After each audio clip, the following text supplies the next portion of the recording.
नमस्कार दोस्तों, आप सभी का स्वागत है GS by Omveer YouTube channel पर। आज की क्लास में हम कांग्रेस अधिवेशन से संबंधित कुछ क्वेश्चन सॉल्व करेंगे। इस क्लास से पहले एक क्लास और हो चुकी है कांग्रेस अधिवेशन से संबंधित। अगर उस क्लास को आपने नहीं देखा है तो आप उस क्लास को ज़रूर देख लेना, क्योंकि वेरी इंपॉर्टेंट क्वेश्चन सॉल्व कराए हम और इस क्लास में भी बहुत ही महत्वपूर्ण सवाल हम सॉल्व करेंगे। इसी क्लास से आपको एग्जाम में 2 या 3 नंबर के क्वेश्चन देखने को मिलेंगे। पहला क्वेश्चन है हमारा 26, 25 तक हमने कल की क्लास में सॉल्व किए थे। आज का सवाल है, भारतीय राष्ट्रीय कांग्रेस के सबसे ज़्यादा समय तक रहने वाले अध्यक्ष निम्न में से कौन थे? ऑप्शन नंबर ए मौलाना अब्दुल कलाम आज़ाद। इनके बारे में डिटेल में जानते हैं। मौलाना अब्दुल कलाम आज़ाद या अब्दुल कलाम गुलाम मुहिउद्दीन एक प्रसिद्ध भारतीय मुस्लिम विद्वान थे। वे कवि भी थे, लेखक भी थे, पत्रकार भी थे और भारतीय स्वतंत्रता सेनानी थे। भारत की आज़ादी के बाद वे एक महत्वपूर्ण राजनीतिक पद पर रहे। वे महात्मा गांधी के सिद्धांत का समर्थन करते थे। खिलाफत आंदोलन में उनकी महत्वपूर्ण भूमिका रही। अगला क्वेश्चन, भारतीय राष्ट्रीय कांग्रेस की प्रथम महिला अध्यक्ष निम्न में से कौन थी? Option number be Annie Besant. Annie Besant के बारे में डिटेल में जानेंगे। डॉक्टर एनी बेसेंट का जन्म 1 अक्टूबर 1847 को हुआ था। इनकी डेथ 20 सितंबर 1933 को हुई थी। अग्रणी आध्यात्मिक थियोसॉफिस्ट, महिला अधिकारों की समर्थक, लेखक, वक्ता एवं भारत प्रेमी महिला थी। सन 1917 में वे भारतीय राष्ट्रीय कांग्रेस की अध्यक्ष भी बनी। एनी बेसेंट से प्रेरणा पाकर भारत के कई समाज सेवकों को बल मिला। इन्होंने माउंट एवरेस्ट पर चढ़ाई की। क्वेश्चन नंबर 28, निम्नलिखित में से किस सत्र के लिए कांग्रेस ने अपनी पहली महिला अध्यक्ष चुनी? ऑप्शन नंबर ए कलकत्ता अधिवेशन 1917। एनी बेसेंट 1917 में कलकत्ता में आयोजित भारतीय राष्ट्रीय कांग्रेस की पहली महिला अध्यक्ष बनी। अगला क्वेश्चन, निम्नलिखित में से किस कांग्रेस अधिवेशन में अखिल भारतीय खादी बोर्ड की स्थापना की गई? ऑप्शन नंबर सी काकीनाडा अधिवेशन जो 1923 को हुआ था। और हम जानेंगे इनके बारे में। काकीनाडा अधिवेशन 1923, इसमें छत्तीसगढ़ के धमतरी क्षेत्र से तथा बस्तर के आसपास के स्थानीय जनजातियों में राष्ट्रीय की भावना जागृत करने हेतु नारायण राव मेघावाले ने बस्तर अंचल से काकीनाडा तक 25 कांग्रेसी कार्यकर्ताओं के साथ पैदल रैली प्रारंभ किया। क्वेश्चन नंबर 30, भारतीय राष्ट्रीय कांग्रेस की प्रथम महिला जिसने कांग्रेस अधिवेशन को संबोधित किया। ऑप्शन यहाँ पे डी कंदाबिनी गांगुली। कंदाबिनी गांगुली का जन्म 18 जुलाई 1861 को भागलपुर बिहार में हुआ था। मृत्यु इनकी 3 अक्टूबर 1923 को कलकत्ता में हुई थी। ब्रिटिश भारत की पहली स्नातक और फिजिशियन महिला थी। यही उनकी भारतीय राष्ट्रीय कांग्रेस के अधिवेशन में सबसे पहले भाषण देने वाली महिला का गौरव भी प्राप्त है। कंदाबिनी गांगुली पहली दक्षिणी एशियाई महिला थी। क्वेश्चन नंबर 31, भारतीय राष्ट्रीय कांग्रेस की प्रथम भारतीय महिला अध्यक्ष निम्न में से कौन थी? ऑप्शन नंबर ए सरोजिनी नायडू। सरोजिनी नायडू का जन्म भारत के हैदराबाद नगर में हुआ था। इनके पिता अघोरनाथ चट्टोपाध्याय एक नामी विद्वान तथा माँ कवयित्री थी और बांग्ला में लिखती थीं। क्वेश्चन 32, भारतीय राष्ट्रीय कांग्रेस के प्रथम मुस्लिम अध्यक्ष कौन थे? Option number B Badruddin Tyab ji. Badruddin Tyab ji का जन्म 10 अक्टूबर 1844 को हुआ था। इनकी मृत्यु 11 अगस्त 1906 को हुई थी।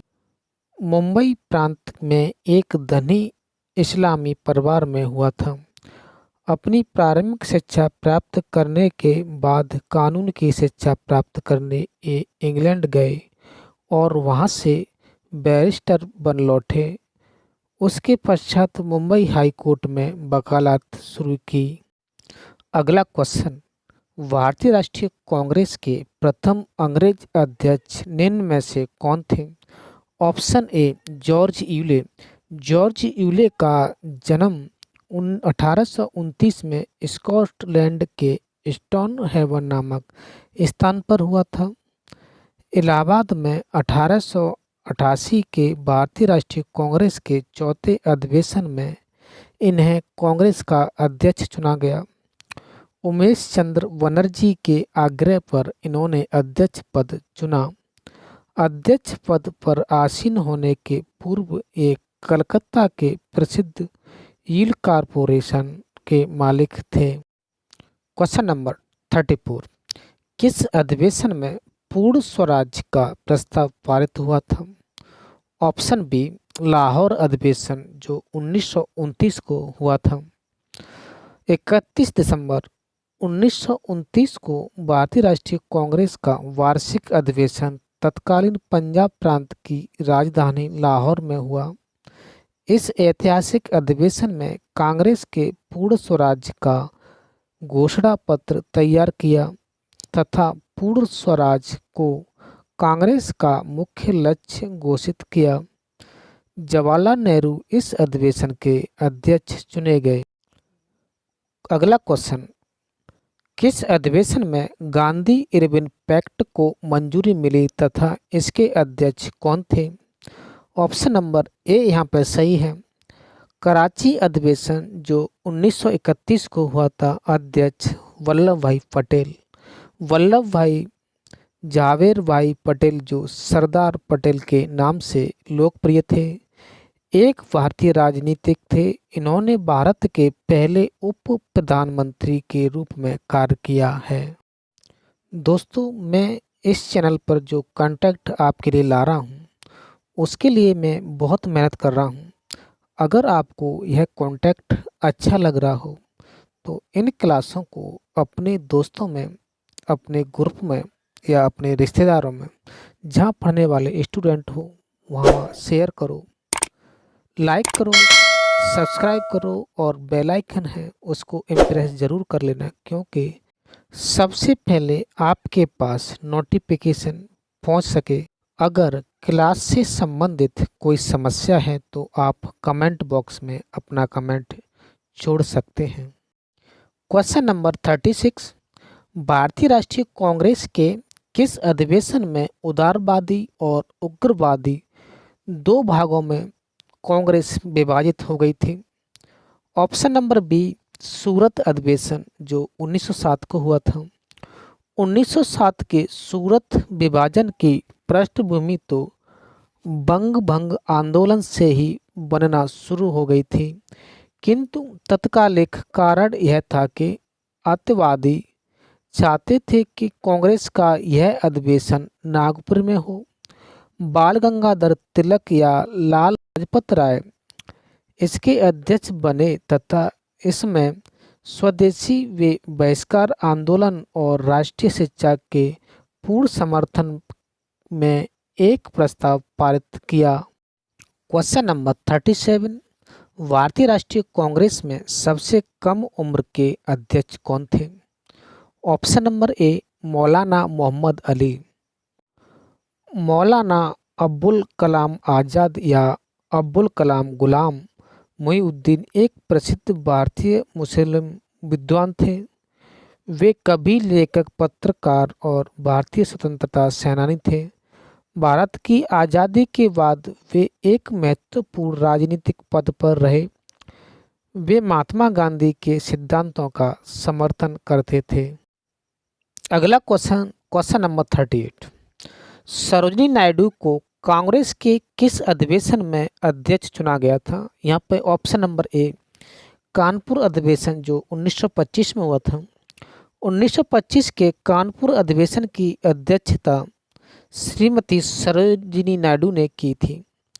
कांग्रेस के लिए महिला सशक्तिकरण का अर्थ है समाज में वास्तविक परिवर्तन लाना। क्वेश्चन नंबर 39, कांग्रेस को सूक्ष्मदर्शी अल्पसंख्यक जनता का प्रतिनिधि बताते हुए उसका मजाक किसने उड़ाया था? ऑप्शन नंबर ए Lord Dufferin. Lord Dufferin Bharat के गवर्नर जनरल रहे थे। लॉर्ड डफरिन 1884 ईस्वी में लॉर्ड रिपन के बाद भारत का वायसराय बनकर आया। वह 1884 से 1888 ईस्वी तक भारत का वायसराय तथा गवर्नर जनरल रहा था। क्वेश्चन नंबर 40, कांग्रेस आंदोलन ना तो लोगों द्वारा प्रेरित था, ना ही यह उनके द्वारा सोचा या योजनाबद्ध किया गया था। यह किसने कहा था? यहाँ पर option number A Sir Syed Ahmad Khan. Sir Syed Ahmad Khan Hindustani शिक्षक और नेता थे जिन्होंने भारत के मुसलमानों के लिए आधुनिक शिक्षा की शुरुआत की। इन्होंने अलीगढ़ मुस्लिम विश्वविद्यालय की स्थापना की। उनके प्रयासों से अलीगढ़ क्रांति की शुरुआत हुई थी, जिसमें शामिल बुद्धिजीवियों और नेताओं ने भारतीय मुसलमानों को शिक्षित करने का काम किया। अगर आपको यह क्लास अच्छी लगी हो तो लाइक करो, अपने दोस्तों में, अपने ग्रुप में शेयर करो, सब्सक्राइब करो और बेल आइकन को जरूर इम्प्रेस कर लेना, क्योंकि सबसे पहले आपके पास नोटिफिकेशन पहुंच सके। धन्यवाद।